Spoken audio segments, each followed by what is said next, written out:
नोंदणी व मुद्रांक विभाग भरती शिपाई पदासाठी परीक्षा झाली होती. त्याचा निकाल जाहीर करण्यात आला. जी गुणवत्ता यादी आहे ती सुद्धा प्रसिद्ध करण्यात आलेली आहे आणि 90 पेक्षा जास्त मार्क्स मिळवणारे उमेदवार या ठिकाणी पात्र ठरवण्यात आले.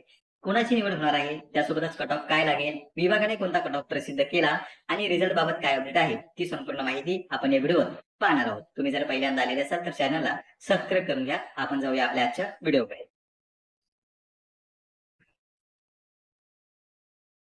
ज्या पद्धतीने IBPS निकाल प्रसिद्ध करत असते त्याच पद्धतीने IBPS ने निकाल लावलेला आहे. सुरुवातीला पहिल्याच पानावर जे काही आपले विषय असतात त्याची माहिती त्यांनी दिली.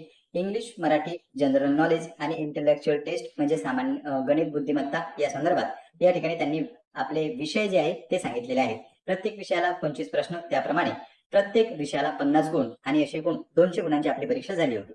त्यानंतर जर तुम्ही दुसऱ्या पानावर आले तर इथे आपल्याला दिसतं की institute of banking personal selection म्हणजे IBPS मुंबई, आणि त्यानंतर त्यांनी सांगितलं की डेट ऑफ एक्झाम म्हणजे परीक्षा कधी झाली होती तर 1 तारखेपासून 8 जुलै पर्यंत तुमचा पेपर झाला होता. 1 जुलै पासून 8 जुलै 2025 पर्यंत परीक्षा झाली होती. Combined list of qualified candidate in descending order of marks post आहे. Recruitment of group D peon म्हणजे जो शिपाई पदाचा पेपर होता त्यांची यादी प्रसिद्ध करण्यात आली. जे उमेदवारांचे मार्क आहेत ते उतरत्या क्रमाने त्यांनी लावलेले आपल्याला दिसतात. सर्वात प्रथम जर पाहिलं तर रोल नंबर आहे, नंतर रजिस्ट्रेशन नंबर आहे, नंतर कोणत्या कॅटेगरीमधून तुम्ही फॉर्म भरला ते आहे, डेट ऑफ बर्थ आहे, विद्यार्थ्याचं नाव आहे, त्यानंतर आहे टोटल मार्क्स, नंतर कॅटेगरी आहे, नंतर जर पाहिलं आपण तर हायर क्वालिफिकेशन आहे, आणि सर्वात शेवटचा जो मुद्दा आहे तो तुमचा 10वी मध्ये तुम्ही किती मार्क मिळवले त्या संदर्भात आहे. ते तुमचे पर्सेंटेज नाही, ते तुमचे मार्क्स नाही, ते तुमचे 10वीचे मार्क्स आहेत. इथे पहा, जर आपण पहिला विद्यार्थी पाहिला तर तो दिसतो आपल्याला 192 मार्क्सवर, दुसरा विद्यार्थी पाहिला तर 188, तिसरा विद्यार्थी पाहिला तर 186, म्हणजे जवळपास 190 पेक्षा जास्त गुण सुद्धा विद्यार्थ्याला मिळालेले आहेत. आता काही जणांचं म्हणणं आहे की हे नॉर्मलायझेशन मुळे झालं, काही जणांचं म्हणणं आहे की नॉर्मलायझेशन झालेलं नाही. तर पहा विद्यार्थी मित्रांनो, नॉर्मलायझेशन बाबत कुठलीही अपडेट नाही. जशी विभाग अपडेट प्रसिद्ध करीत तशी आपण याची माहिती पाहूया. इथे आपण पाहिलं की 192 विद्यार्थ्यांना मार्क्स मिळाले.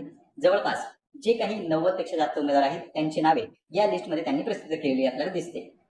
जसे की मी थंबनेल मध्ये तुम्हाला सांगितलं होतं आपण कट ऑफ वर चर्चा करणार आहोत, पण त्यासाठी सर्वात शेवटचा कॅन्डिडेट आपल्याला पाहावं लागेल. इथे जर आपण पाहिलं सर्वात लास्टला जर आलो तर 47,948 उमेदवार या लिस्टमध्ये त्यांनी समावेश केलेला आहे. आता एवढ्याच उमेदवारांनी परीक्षा दिली का तर नाही, याच्यापेक्षा जास्तही उमेदवारांनी परीक्षा दिली, पण जो शेवटचा उमेदवार आहे त्याला तुम्ही पाहू शकता 90 मार्क्स मिळालेले आपल्याला दिसतात. म्हणजे 90 पेक्षा जास्त, जसे की 88, 86, 84 इतके मार्क्स जर तुम्हाला असतील तर तुमचं नाव नक्कीच या यादीमध्ये नसेल. त्याचं कारण असं की विभागाने कट ऑफ प्रसिद्ध केला. नेमका कोणता कट ऑफ लागला तर आपण जाऊया त्या PDF कडे. इथे तुम्ही पाहू शकता हा जो कट ऑफ आहे तो विभागाद्वारे प्रसिद्ध करण्यात आला. ऑफिस ऑफ इन्स्पेक्टर जनरल, इथे पाहू शकता तुम्ही डिटेलमध्ये त्यांनी त्यांची माहिती दिली. डेट आहे टेस्टची, म्हणजे जी आपली परीक्षा झाली होती त्याची पुन्हा तारीख सांगितली. 1 तारखेपासून ते 8 जुलै पर्यंत आपला पेपर झाला होता. रिक्रुटमेंट ऑफ ग्रुप डी पिऊन तेही सांगितलं. Table showing category cut off point applied on total, म्हणजे टोटलवर किती कॅटेगरी अप्लाय केलेला आहे ते यांनी इथे सांगितलं. कॅटेगरी तुम्ही पाहू शकता बाजूच्या आकड्यामध्ये मेन्शन केलेले आहेत, आणि बाजूला टोटल आउट ऑफ 200 पैकी आपल्याला 90 म्हणजे 45% गुण घेणं कंपल्सरी होतं. तर हा आहे आयोगाचा कट ऑफ. कट ऑफ बाबत त्यांनी ही सेपरेट PDF अपलोड केलेली आहे आणि यामध्ये सांगितलं की 90 हा आमचा कट ऑफ आहे. आता हे नेमकं काय आहे तर यापूर्वीच जो व्हिडिओ आपण टाकलेला होता त्यामध्ये सांगितलं होतं की 90 पेक्षा जास्त मार्क घेणं कंपल्सरी आहे. जो काही 2022चा महाराष्ट्र शासनाचा GR आहे त्यामध्ये सरळ सेवा ज्या भरती होत आहेत तिथे 45% गुण प्राप्त करणे ही अट आहे, किंवा हा आपण कट ऑफ याला म्हणू शकतो. हे क्वालिफाईंग मार्क्स आहेत, एवढे तुम्हाला मिनिमम घ्यावे लागतील. म्हणून ज्या ज्या उमेदवारांना 45% पेक्षा कमी म्हणजे 200 पैकी 90, 45% जर तुम्ही 100चे काढले तर ते आपल्या 200 गुणांचा पेपर होता. त्यामुळे 90 पेक्षा जास्त मार्क जर तुम्हाला त्यापेक्षा कमी असतील तर तुमचं नाव यादीमध्ये नसणार आहे, तुम्ही कट ऑफ मध्ये बसलेले नाही. आता मुद्दा असा आहे की 90 पडले म्हणजे आम्ही पात्र झालो का, आमचं सिलेक्शन झालं का, तर 47,000 उमेदवारांची यादी आहे. आता तेवढे उमेदवार तिथे घेतले जातील का, कारण की तेवढ्या उमेदवारांना 90 पेक्षा जास्त मार्क्स आहेत असंही नाही. तुमची जी निवड होईल ती रँक बेसिसवरच होणार आहे. ज्या काही तुमच्या कॅटेगरी आहेत त्यानुसार उपलब्ध जागा आहेत त्यामधूनच तुमची निवड केली जाईल. म्हणजे कट ऑफ हा हाय जाणार आहे. फक्त ज्यांना 90 मार्क आहेत त्यांचा समावेश या यादीमध्ये त्यांनी केला. ते उमेदवार त्यांनी पात्र ठरवलेले आहेत. कट ऑफ त्यांनी सांगितला म्हणजे सिलेक्शन झालं असं नाही, ते फक्त पात्र ठरण्यासाठीचे गुण होते.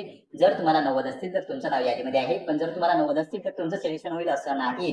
कट ऑफ जो आहे तो मेरिट बेसिसवरच लागणार आहे. कट ऑफ किती लागेल हे आपल्याला निवड यादी आल्यानंतर समजेल. पुढे तुमची तात्पुरती म्हणजे टेंटेटिव्ह सिलेक्शन लिस्ट येणार आहे आणि त्यानुसार फायनल कट ऑफ तुम्हाला कळून जाईल. तुमची रँक तुम्ही त्या ठिकाणी पाहू शकता. जागा 300 पेक्षा कमी आहेत. 300च्या पलीकडे जर तुम्ही असाल तर चान्सेस तुमचे कमी आहेत. का कमी आहेत? जर तुम्ही कॅटेगरी मधून येत असाल एखाद्या आणि त्या स्पेसिफिक कॅटेगरीचे उमेदवार जर ते 300 मध्ये नसतील तर तुमचं सिलेक्शन होऊ शकते. डिपेंड करते की तुमची कॅटेगरी कोणती आहे, काय आहे, त्यानुसारच तुमची निवड केल्या जाईल. सुरुवातीला ओपनच्या जागा भरल्या जातील आणि नंतर इतर कॅटेगरीच्या जागा भरल्या जाणार आहेत. कट ऑफ जो आहे तो हायच जाणार आहे, त्यामध्ये डाऊट नाही. त्याचं कारण आहे स्पर्धा. परीक्षेची काठिण्य पातळी इझी टू मॉडरेट स्वरूपाचा पेपर होता आणि ज्या उमेदवारांनी पेपर दिलेला आहे त्यांनी मार्क्स मिळवले. आता नेमकं काही जणांचा प्रश्न यावर आहे की हे मार्क्स असे आहेत तसे आहेत किंवा इतके मार्क्स कसे पडू शकतात. तर पहा विद्यार्थी मित्रांनो, जे टॉप मध्ये आले तेच आपल्याला सांगू शकतात की त्यांना कसे इतके मार्क्स मिळाले. तर इथे आपण कट ऑफ बद्दल चर्चा केली. कट ऑफ हा लागणार आहे मेरिटच्या बेसिसवर. एक्सपेक्टेड काय असू शकतो तो आपण लास्ट व्हिडिओमध्ये डिस्कस केला होता. 180 प्लस तुम्हाला कट ऑफ अपेक्षित मी सांगितला होता ओपनचा.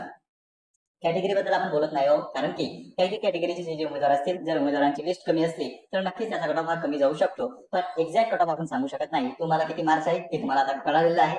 तुमचं सिलेक्शन होतं की नाही हेही तुम्हाला याचा एक अंदाज मेरिट लिस्ट बघितल्यानंतर कळालेला असेलच. आयोगाने जो कट ऑफ प्रसिद्ध केला म्हणजे हे जे डिपार्टमेंट आहे याने जो कट ऑफ जाहीर केला त्याचा आणि निकालाचा काहीही संबंध नाही. ते फक्त त्यांनी पात्र ठरवण्यासाठी प्रसिद्ध केलेलं आहे. तर संपूर्ण माहिती इथे आपण जाणून घेतली. मेरिट लिस्ट तुम्ही चेक करून घ्या. तुम्हाला किती मार्क्स आहेत ते तुम्ही पहा आणि तुम्हाला त्याबद्दल काय वाटतं तुम्ही ते कमेंट बॉक्समध्ये मेन्शन करू शकता.